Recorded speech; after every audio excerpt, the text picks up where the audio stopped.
बिस्मिल्लाहिर्रहमानिर्रहीम। अस्सलाम वालेकुम दोस्तों, I am Areed Saleem. Welcome to my YouTube channel Naval Orchid. कैसे हैं आप सब लोग जी? तो गाइस, जैसा कि हमारे नावल ऑर्चिड चैनल हमारे चैनल नावल ऑर्चिड के 2000 सब्सक्राइबर पूरे हो चुके हैं आज। तो उसी की खुशी में आपके लिए छोटा सा सरप्राइज़ लेके आई हूँ। सबसे पहले तो आप सब लोगों का बहुत बहुत शुक्रिया जो मुझे बहुत प्यार देते हैं, मेरे फुल सपोर्ट करते हैं। कुछ लिसनर्स हैं मेरे जो मुझे डेली वाइज कमेंट्स भी करते हैं। मुझे नेम नहीं याद सबके, लेकिन इंशाल्लाह मैं पेपरों से फारिग हो जाऊँ तो फिर उनके लिए एक स्पेशल वीडियो भी बनाऊँगी, उनके थैंक यू के लिए जो करते हैं। तो ये अपने नावल में रिकॉर्डिंग में ना उनके सारा उनको मेंशन करूँगी, उनके नेम लेके मेंशन करूँगी कि जो मुझे मुकम्मल सपोर्ट करते हैं। तो उनका मैं दिल से शुक्रगुज़ार हूँ, उनका बहुत ज़्यादा शुक्रिया अदा करती हूँ मैं। तो अभी भी मैंने जैसा कि मैंने सोचा हुआ था कि मैंने ना 2000 सब्सक्राइबर पे आपको सरप्राइज़ देना ही देना है। तो वो 2000 सब्सक्राइबर के जैसे ही हुए हैं मैं आपके पास सरप्राइज़ लेके आ गई हूँ। तो बहुत औखा रिकॉर्ड किया मैंने। ये बहुत छोटा सा नावल है, बेशक 15 मिनट में हो जाए, बेशक उससे पहले की रिकॉर्डिंग में ख़त्म हो जाए। तो लेकिन आपने इस पर रिस्पॉन्स देना, सरप्राइज़ गिफ्ट दे रही हूँ आपको, छोटा हो जाए बड़ा हो जाए। अभी मेरी पहुंच यहाँ तक थी मतलब कि अभी मेरे पास टाइम लिमिट ना बहुत कम थी, बहुत शॉर्ट टाइम था, इसलिए मैं आपको ना ये छोटा सा नावल आपके लिए लेके आई हूँ। बाकी जो रूटीन वाइज नावल है वो साथ साथ चलते रहेंगे जैसे जैसे टाइम मिलेगा। ये भी मैंने बहुत औखा, क्योंकि मैंने सोचा हुआ था कि मैंने 2000 सब्सक्राइबर पर सरप्राइज़ देना है, और मैंने लास्ट नावल में बोला भी है कि 2000 पूरे करो तो तुम सरप्राइज़ देंगी। तो आपको पता कमिटमेंट वाली बंदी हूँ मैं, कमिटमेंट कर दूँ जो मैं एक बार कमिटमेंट कर दूँ तो फिर तो मैं खुद की भी नहीं सुनती, बस कभी कभी किसी की सुननी पाई जाती है तो अच्छा, तो इसीलिए मैंने कहा कि चले आपके लिए करती हूँ। तो आप सबका बहुत बहुत शुक्रिया जो मुझे सपोर्ट करते हैं। मैं आज जो भी हूँ मैं आप लोगों की वजह से हूँ, इसीलिए मैं अपनी इतनी टफ़ रूटीन में भी सिर्फ टाइम निकाल रही हूँ कि मुझे पता है कि मेरे लिसनर्स हैं जो मेरा वेट करते हैं, जिनको इंतज़ार होता है कि भाई ये नावल देगी तो हमने सुनना है, ये हमने सुनना, हमने इंजॉय करना है, और जिनको मेरी कलेक्शन पसंद आती है, जिनको मेरा पढ़ा हुआ मेरा स्टाइल पसंद आता है, तो उन सब के लिए ये छोटा सा गिफ्ट। और जो मुझे नहीं पसंद कर दे या जिनको नहीं अच्छा लगता वो भाई अपनी मर्ज़ी के मालिक है। मैंने किसी को फोर्स नहीं किया कि आप मेरे चैनल पे आकर मुझे पढ़ें या एमी बिला वजह की तनकीद करें। तो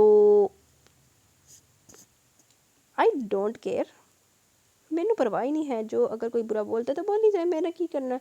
मैंने बस वो कमेंट को डिलीट करना है और उस पर मिट्टी पा देनी है, तो मुझे कोई फ़र्क नहीं पड़ता, क्योंकि हेटर्स वहाँ पे होते हैं जहाँ पे बाकी कुछ होता है।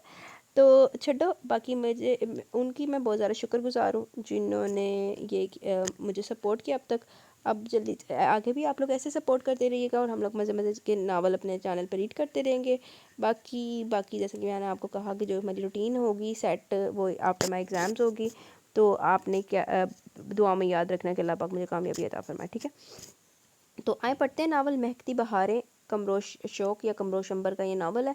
तो ये आपका गिफ्ट नावल है, सरप्राइज़ नावल है, तो इसको पढ़ते हैं। छोटा सा है लेकिन कोई नहीं, चलता है, होता है, चलता है दुनिया। मुझे पता मैंने आपकी आदतें ख़राब कर दी, मैं 1.5 2 2 2.5 घंटे की रिकॉर्डिंग्स करके, लेकिन आधे घंटे तो भी पहले मुक जाना बेटा।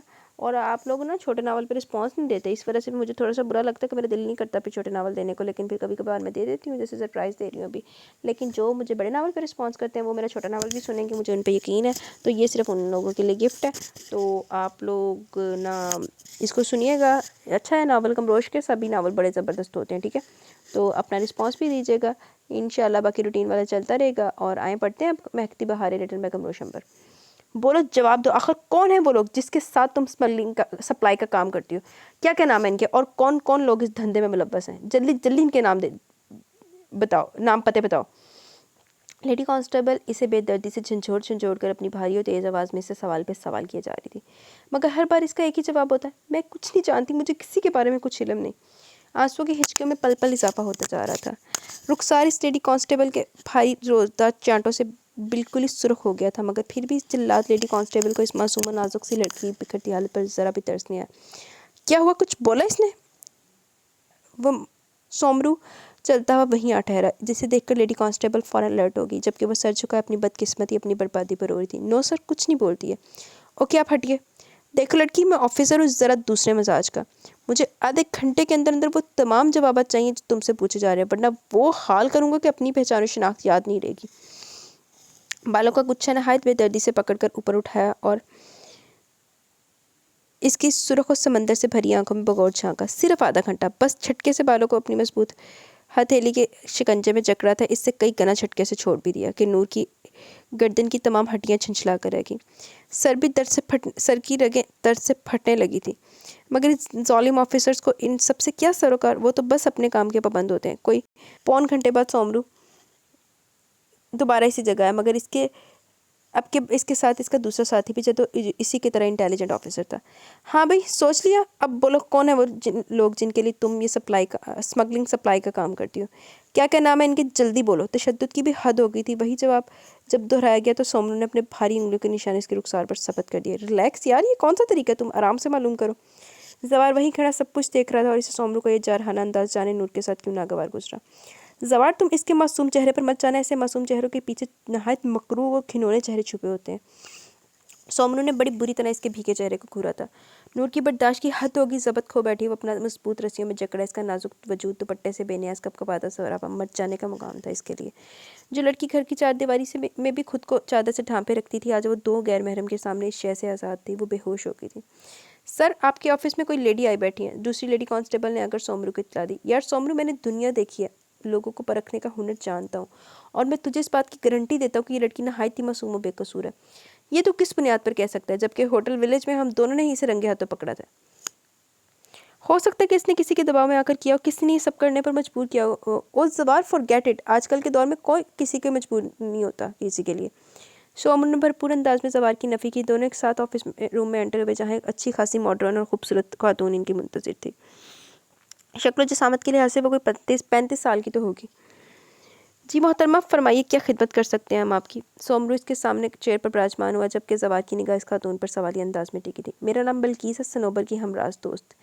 देखिए मोहतरमा, जो कहना है खुलकर बयान कीजिए। सनोबर नूर की बड़ी बहन। मिस्टर सोमरू, नूर बेकसूर और मासूम है। वो नहीं जानती कि इसकी बड़ी बहन सनोबर के साथ क्या हुआ। नूर को यहाँ कराची धोखे से बुलाया गया और ये काम इसके बहनोई सनोबर के शौहर अरशद का है। अरशद ने अपना मफाद हासिल करने के लिए सनोबर के न चाहने के बावजूद इसे गैर मर्दों के आगे फेंक दिया, ताकि बड़े से बड़ा टेंडर हासिल कर सके। स्मगलिंग और दूसरे नाजायज़ काम वो सनोबर के जरिए कराता था। वो बेचारी भी मजबूर थी, क्योंकि अरशद इसे नूर की धमकी तो देता रहता था। वो मुल्तान में अपनी एजुकेशन कंप्लीट करी थी। क्या करती सनोबर? नूर की हिफाजत देने के लिए खुद को गैर महफूज करती चली गई। मगर एक दिन जाने अरशद को क्या सूझी कि उसने नूर को धोखे से यहाँ कराची बुलवा लिया। नूर की यहाँ मौजूदगी से सनोबर लाइलम थी। बहुत बाद में नूर की यहाँ मौजूदगी के जब सनोबर को पता चला, तो वो इससे मिलने की कोशिश करने लगी कि अरशद ने इसे काल कोठरी में कैद कर दिया। अगर नूर पहली बार इस स्मगलिंग सप्लाई जैसे काम में मुलव्वस हुई भी तो अरशद की ब्लैकमेलिंग की वजह से इसने सनोबर को कत्ल करने की धमकी दी थी नूर को।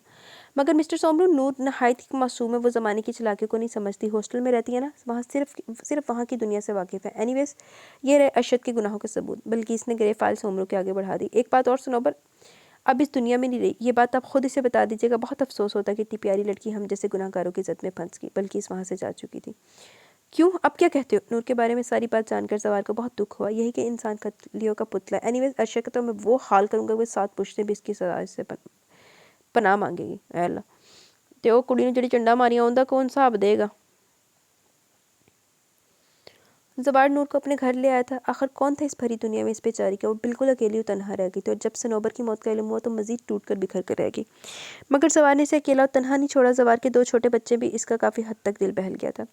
ज़वार की बीवी और माँ ने भी इसे बिल्कुल अपना मान लिया था। नूर यहाँ अगर खुश ना थी तो नाखुश भी नहीं थी। सोमरू के जारहाना सलूक और तशद्दुद ने इसे बिल्कुल बेतबार बना दिया था। किसी से निगाह उठाने के काबिल ही न रही थी वो।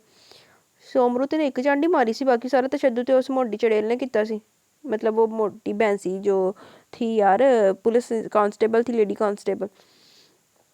मगर वक्त का काम था, होता है आगे बढ़ना, और वो कब किसी के लिए रुकता है। हालात के साथ साथ वो खुद को भी संभाल गई थी।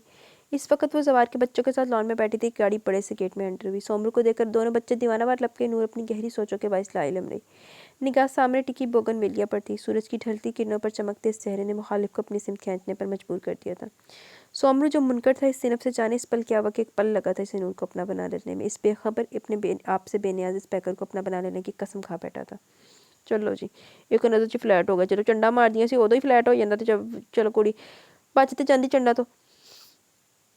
पहले तो वो समझ नहीं पाई, मगर हर बात का मफहूम समझ में आया तो अपनी हस्ती ज़मीन में पड़े इस पत्थर की तरह महसूस हुई, जिसकी अपनी कोई कीमत नहीं होगी। कहो नूर, सोमरू तुम्हारे लिए मुनासिब है? ज़वार ने एक बार फिर उल्टा अपना सवाल दोहराया। आप मुझे बता रहे हैं, मुझसे राय ले रहे हैं? मासूम आंखों में बेपनाह दर्द हचकोले ले रहा था। नूर, मैंने तुम्हें बहन कहा ही नहीं, बल्कि दिल से माना भी। और एक भाई अपनी बहन का कभी बुरा नहीं सोचेगा। दोस्त से ज़्यादा वो अपनी बहन को सपोर्ट करेगा। ज़वार ने शफ़क़त से इसके झुके सर पर हाथ धरा। तो भाई, मैं ये शादी नहीं कर सकती, मुझे इनसे डर लगता है। भाई, वो अपना माजी याद करके रो पड़ी। मगर यार, मैं ऐसा खौफनाक तो नहीं, ठीक है मेरा काम कुछ इस नवैयत का है, मगर यार मेरा दिल है, इसमें नरम जज्बात है, वो भी तो किसी के साथ की तमन्ना कर सकते हैं। वो झंझला के रह गया जबकि ज़बान खूब इसकी झंझलाहट से लुत्फ़ उठा रहा था। जी आपका दिल, आपके तमाम जज्बात सभी दिल दहला देने वाले हैं। और मेरी प्यारी बहन आपसे ना सिर्फ खौफज़दा है बल्कि आपके साय से भी डरती, क्योंकि आपका अंदाज़ा सलूक नूर के साथ नहायत जल्लादों वाला है। अबे साले, तू इसे मेरे लिए कन्विंस कर रहा है या मेरे खिलाफ भड़का रहा है? जवार सोमरू के अंदाज पर बेसाख्ता कहकर लगा बैठा। भाई चाय। इतने में वहाँ नूर जवार के लिए चाय की ट्रे ले आई। अब वो क्या जानती थी कि वहाँ सोमरू भी होकर डर के हमारी ट्रे हाथ से छूट कर ज़मीन पर गिर पड़ी। वो तेज़ी से वहाँ से निकली थी। जी तो अब यकीन आ गया होगा आपको कि मोहतरमा नूर आपसे किस कदर इंस्पायर है कि वो सिर्फ शक्ल देखकर ही बेचारी ने दौड़ लगा दी। जवार कहाँ चुप रहने वाला था, खूब मजाक बनाया इसका। एड्डा खौफनाक है शक्लों।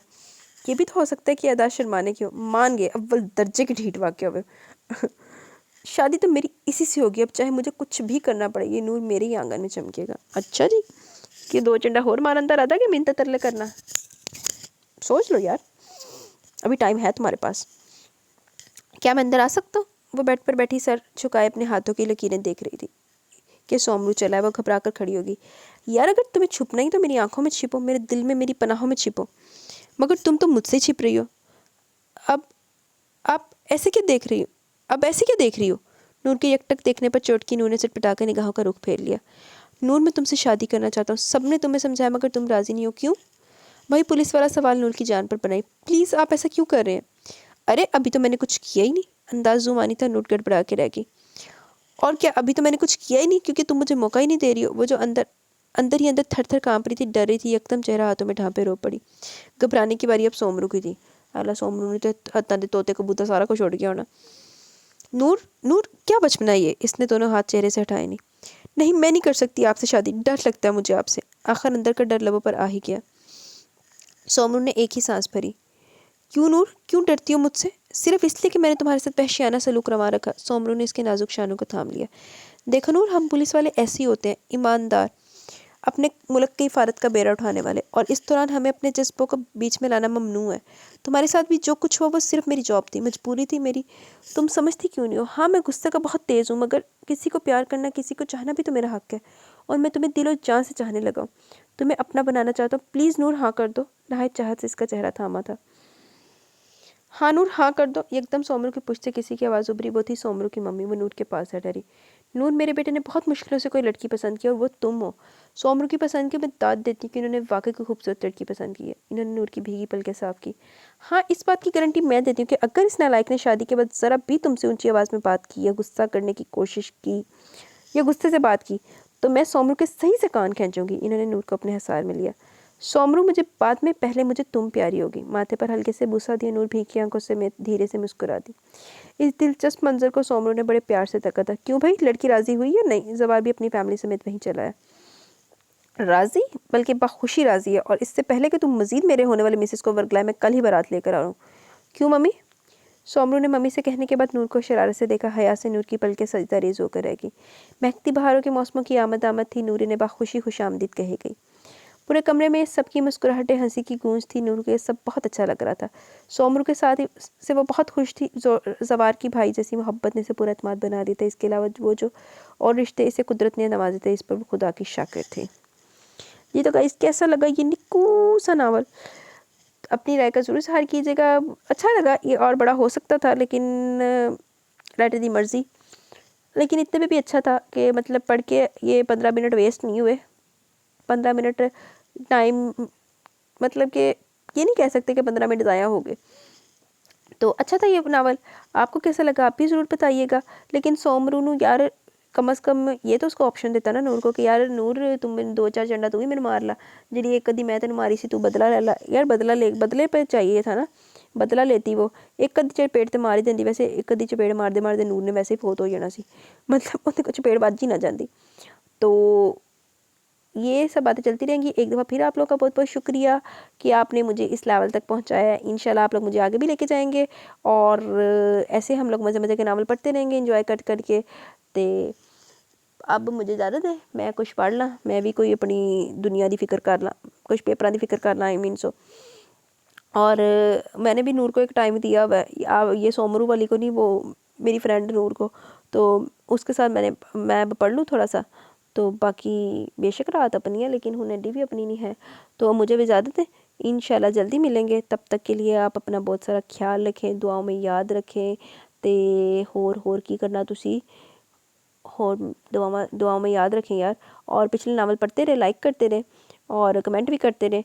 तो इंशाल्लाह जल्दी मिलेंगे, ठीक है। मुझे जाने दें, अब इजाज़त दें। अल्लाह हाफिज़।